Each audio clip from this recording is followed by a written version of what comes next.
माननीय मुख्यमंत्री जी के नेतृत्व में उत्तर प्रदेश में जो अपराध और अपराधियों के प्रति जीरो टॉलरेंस तथा उत्तर प्रदेश को आतंकी एवं राष्ट्र विरोधी तत्वों से अवमुक्त करने की नीति के अनुपालन में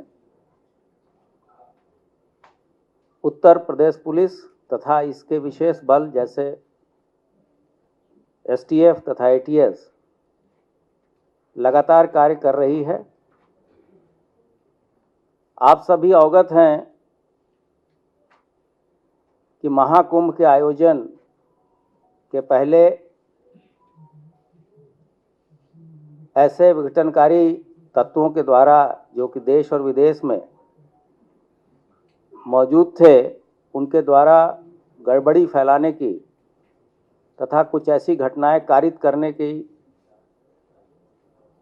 सूचना दी गई थी और यह सूचना विभिन्न एजेंसियों के माध्यम से हम लोग को प्राप्त हुई थी। उसी के क्रम में एक महत्वपूर्ण सफलता उत्तर प्रदेश के एटीएस को बीती रात मिली है और ये कार्रवाई उत्तर प्रदेश पुलिस की एसटीएफ तथा पंजाब पुलिस के द्वारा जॉइंट ऑपरेशन में की गई है। इस ऑपरेशन के तहत दिनांक 6/3/25 को बब्बर खालसा इंटरनेशनल एवं आईएसआई के मॉड्यूल का सक्रिय आतंकवादी लजर मसीह पुत्र कुलविंदर को कौशाम्बी से गिरफ्तार किया गया है। अभियुक्त का पूरा नाम लजर मसीह पुत्र कुलविंदर, निवासी ग्राम कुरलिया, थाना रामदास, अमृतसर, पंजाब है। जो बरामदगी हुई है उसमें 3 सक्रिय हैंड ग्रेनेड, 2 अदद सक्रिय डेटोनेटर, 1 विदेशी पिस्टल जो कि यूएसएसआर की बनी हुई है, 13 7.62 की विदेशी जिंदा कारतूस, 2 gelatin rod, 1 Samsung M14 mobile बिना सिम कार्ड के तथा 1 फर्जी पते पर बनाए हुए आधार कार्ड। आप सभी अवगत हैं कि 23 दिसंबर 2024 को विभिन्न एजेंसियों से प्राप्त सूचना तथा पंजाब पुलिस के द्वारा प्राप्त सूचना के आधार पर पीलीभीत पुलिस तथा पंजाब पुलिस के द्वारा संयुक्त ऑपरेशन में 3 आतंकवादी मारे गए थे और उस मुठभेड़ में भारी संख्या में असलाहों की बरामदगी भी हुई थी। तब उनके द्वारा पंजाब में कई आतंकवादी घटनाएं कारित की गई थी, जिसमें विभिन्न पुलिस चौकियों पे हैंड ग्रेनेड फेंके गए थे। उसमें वो लोग वांछित चल रहे थे। इसके प्रक्रिया स्वरूप खालिस्तानी आतंकी गुरपतवंत सिंह पन्नू, जिसको पन्नू के नाम से जानते हैं और जो अमेरिका में न्यूयॉर्क में रहता है, तथा अन्य जो इनपुट हमारे पास आ रहे थे, उसके द्वारा उसने महाकुंभ प्रयागराज के दौरान आतंकी हमले की धमकी दी थी। इसके लिए हमारी जो विशेष यूनिटें हैं तथा केंद्रीय बल को भी सतर्क किया गया था तथा इस तरह के जो भी अलर्ट्स आते थे, समय समय पे आप लोगों के द्वारा भी जब क्वेरी होती थी तो हम लोग बताते थे कि हम लोग पूरी तरीके से इस पे काम कर रहे हैं और हमारी टीमें लगातार सतर्क थी। इस पर्टिकुलर ऑपरेशन के लिए हम लोगों ने एसटीएफ के जो अपर पुलिस अधीक्षक हैं लाल प्रताप सिंह और उनकी टीम को पंजाब पुलिस की टीम को आतंकवादी लजर पुत्र कुलविंदर की मौजूदगी की सूचना प्राप्त हुई और ये भी चीज़ें प्राप्त हुई कि इसने फर्जी अभिलेखों के आधार पे गाजियाबाद में से एक आधार कार्ड बनवाया है और इस आधार कार्ड के माध्यम से वो फर्जी पासपोर्ट के लिए भी उसने अप्लाई किया है और इसके पास कुछ ऐसे गोला बारूद हैं जिसके द्वारा यह महाकुंभ के दौरान कोई विध्वंसकारी घटना कर सकता है। पंजाब पुलिस के अनुसार जो सूचना मिली थी उसके अनुसार ये खूंखार आतंकवादी आईएसआई के साथ लगातार संपर्क में था और पंजाब में बैठे हुए उसके हैंडलर तथा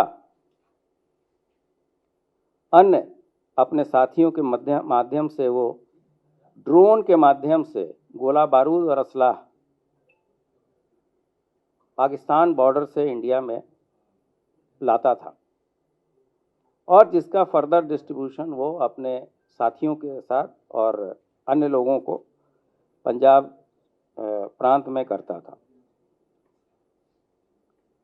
इस सूचना के बाद से उसकी फोटोग्राफ प्राप्त की गई और हमारी टीम पंजाब पुलिस के साथ लगी और इस दौरान हम लोग इस तरह से पूरी तरह सतर्क थे कि अगर कोई एक्टिव ऑपरेशन होगा तो इसको कैसे हम लोग अस्पताल इत्यादि ले जाने की व्यवस्था करेंगे। बीती रात लगभग 3:15 पे थाना क्षेत्र कोखराज से इसे जो चीज़ें रिकवर हुई थी उसके साथ हम लोगों ने गिरफ्तारी की है। जो तत्काल इससे पूछताछ अभी तक हुई है उससे जो तथ्य प्रकाश में आए हैं वो ये है कि पाकिस्तान में बैठे 3 आईएसआई एजेंटों के संपर्क में यह व्यक्ति था।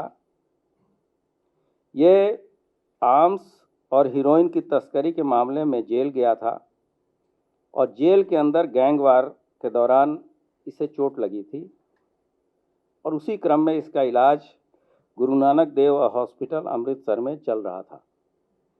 उस दौरान ये पुलिस हिरासत से और जुडिशियल कस्टडी से 24/9/2024 को यह फरार हो गया था। फरार होने के बाद से 23/10/2024 को बब्बर खालसा इंटरनेशनल के जर्मन बेस्ड मॉड्यूल का हेड जो स्वर्ण सिंह उर्फ जीवन फौजी के कहने पे इसने बटाला पंजाब में फिरौती हेतु एक व्यक्ति की गोली मारी थी और उसके उपरांत ये सोनीपत, दिल्ली आदि स्थानों पर छिप के रह रहा था। पीलीभीत इनकाउंटर में मारे गए आतंकी वीरेंद्र सिंह उर्फ रवि जो कि गुरदासपुर का रहने वाला था, उससे भी लजर की कई बार वार्ता हो चुकी थी। तो यह स्पष्ट है कि जो पीलीभीत में लोग मारे गए थे उनको भी इसके द्वारा असलाह तथा हैंड ग्रेनेड जिसका उपयोग उन्होंने विभिन्न पंजाब में जो घटनाएं उन लोगों ने कारित की थी उसमें जो गोला बारूद मुहैया कराया गया था वो इसी के द्वारा और इसके साथियों के द्वारा मुहैया कराया गया था। इसके अलावा मुक्तसर जेल में जब ये बंद था तो वहाँ भी इसकी पहचान अन्य कैदियों से हुई जो कि पाकिस्तान बेस्ड आईएसआई एजेंट के टच में थे। ये भी बात संज्ञान में आई कि इनके साथियों के द्वारा पंजाब बॉर्डर से ड्रोन के माध्यम से विदेशी असलहे, ग्रेनेड तथा मादक पदार्थ जैसे कि हीरोइन आदि की सप्लाई प्राप्त की जाती थी। इसमें अभी जो है इस चीज़ों को पंजाब पुलिस के साथ शेयर करके आगे की विवेचना भी देखी जाएगी। इसमें यह भी बताना उचित होगा कि जब अतीक अंसारी को उत्तर प्रदेश लाने की बात हुई थी तो उसके पूछताछ में ये बात भी प्रकाश में आई थी, और जब ये बात बताई गई थी तो उस समय कुछ लोगों ने इस चीज़ पर प्रश्न उठाया था। तो पाकिस्तान की तरफ से बॉर्डर से शस्त्र और मादक पदार्थ इत्यादि आते हैं, ये चीज़ें पूरी तरीके से हम लोगों की विवेचना से पहले भी प्रमाणित थी और आज भी जो पूछताछ हुई है उससे पूर्ण तरीके से प्रमाणित हो गई है। ये भी चीज़ प्रकाश में आई है कि घटना कारित, यहाँ कोई बड़ी घटना कारित करने के बाद से पासपोर्ट बन जाने पे इसको पुर्तगाल जाने की इसकी प्लानिंग थी।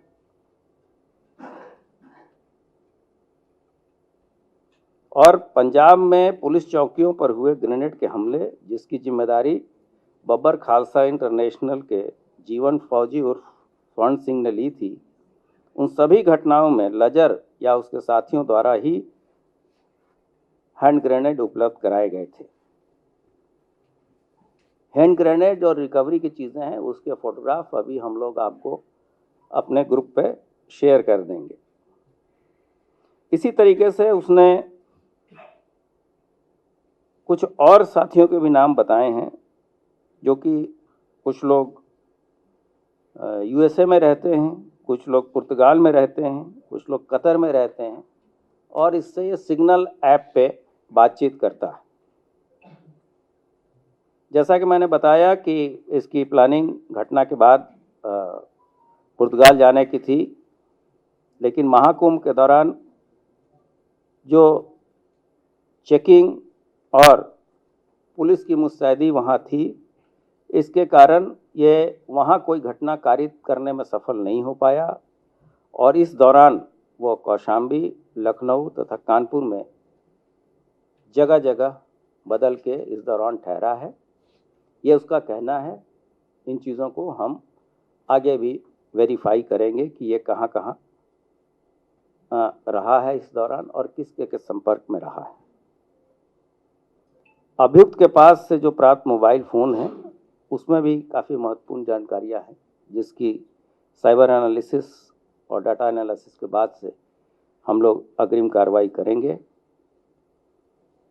इसकी आपराधिक इतिहास के बारे में पूरा विवरण हम लोगों ने दिया है। आगे हम लोगों के द्वारा तथा पंजाब पुलिस के द्वारा अग्रिम कार्रवाई जैसे कि पुलिस रिमांड इत्यादि की कार्रवाई अमल में लाई जाएगी। अब इस संबंध में अगर कोई आप लोगों की प्रश्न हो तो एक दो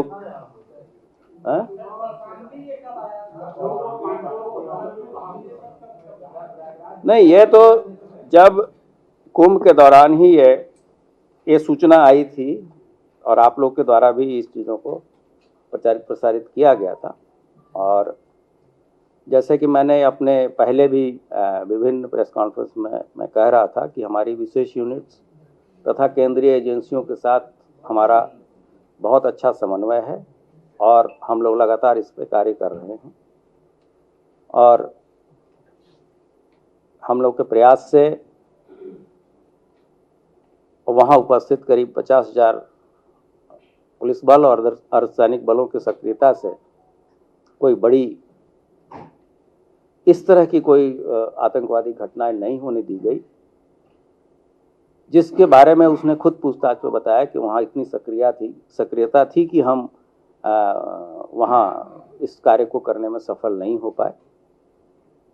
और ये दर्शाता है कि जो व्यवस्थाएं शासन और प्रशासन और माननीय मुख्यमंत्री जी के नेतृत्व में कराई गई थी, उसके काफ़ी अच्छे और सफल परिणाम हैं। सर, फरीदाबाद में जो अब्दुल रहमान गिरफ्तार हुआ, क्या अब्दुल रहमान और इसका कोई कनेक्शन है? क्या अब्दुल रहमान जो फरीदाबाद से गिरफ्तार हुआ है, मिल्कीपुर अयोध्या का रहने वाला, क्या उसका और इसका कोई कनेक्शन है? और क्या राम मंदिर निशाने पर था अब्दुल रहमान के या इसके? उसके बारे में मैंने पहले भी बताया है कि हरियाणा की एसटीएफ तथा गुजरात एटीएस ने इस पे कार्य किया है और जो सूचनाएं उनके द्वारा प्राप्त होंगी उसको हम लोग आपके साथ शेयर करेंगे। और इसके पास से और इसके मोबाइल से जो चीज़ें निकल के आएंगी, अगर कोई इसमें आपस में इसका संबंध होगा तो हम आपसे अवश्य शेयर करेंगे। अभी तक के हिसाब से ये अभी तक जो हमारे पास सूचना है उसके हिसाब से ये कह सकते हैं कि ये महाकुंभ के दौरान गड़बड़ी करने आए थे।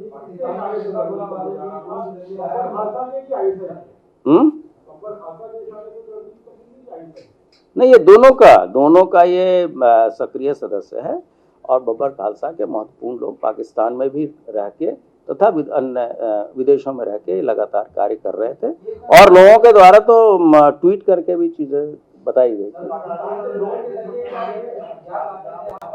भाई वो तो मैंने आपको पढ़ के बताया और आपको दिया भी है। हाँ।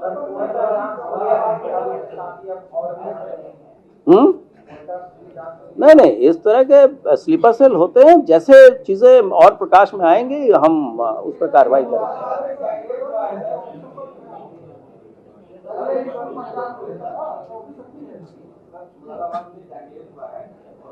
उसके बारे में अलग से बात करेंगे। उसके बारे में अलग से।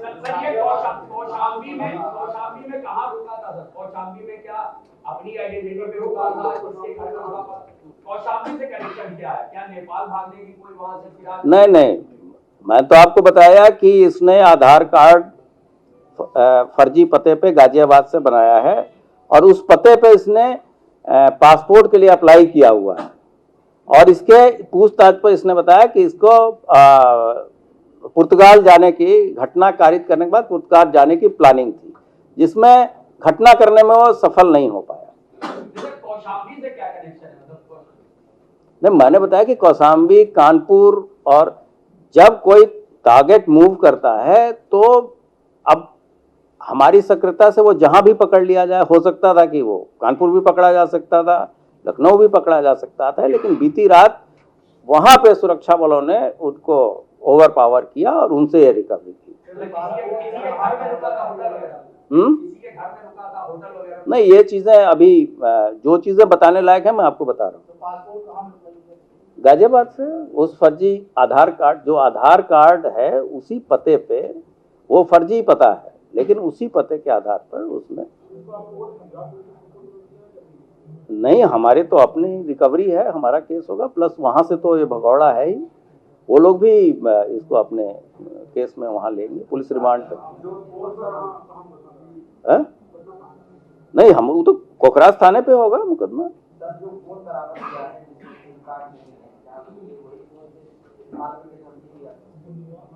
अब ये चीजें अभी जब तक पुख्ता प्रमाण न मिल जाए, इसके बारे में संभावनाओं के बारे में तो मैं नहीं कह सकता, लेकिन जो चीजें उसने पूछताछ में बताई हैं और जो चीजें रिकवरी हुई हैं, अभी तो अकेले ही पकड़ा गया है। अगर उसके साथी होते तो हम लोग भी बताते आपको। अब्दुल रहमान को भी कस्टडी रिमांड मिलेगी?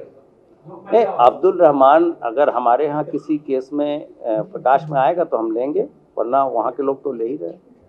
उसके पास से कुछ ऐसे ऑब्जेक्शनेबल मटेरियल मिले हैं जिनके आधार पे हरियाणा के पुलिस कार्रवाई कर रही है।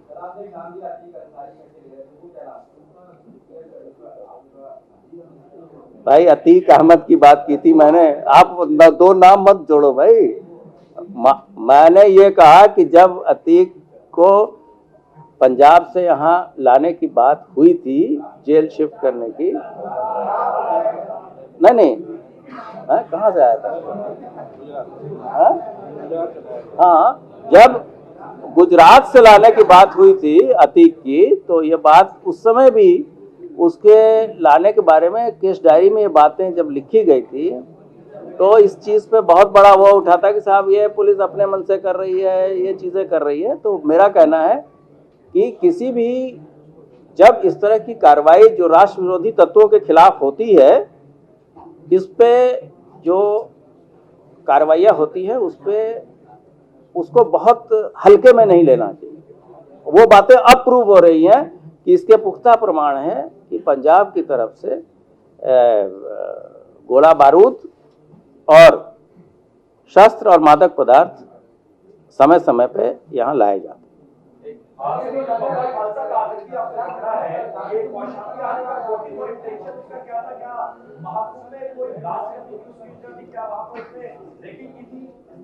भाई इसकी मंशा वही थी, हमने प्रेस रिलीज में लिख के भी दिया है और बोला भी आपके साथ।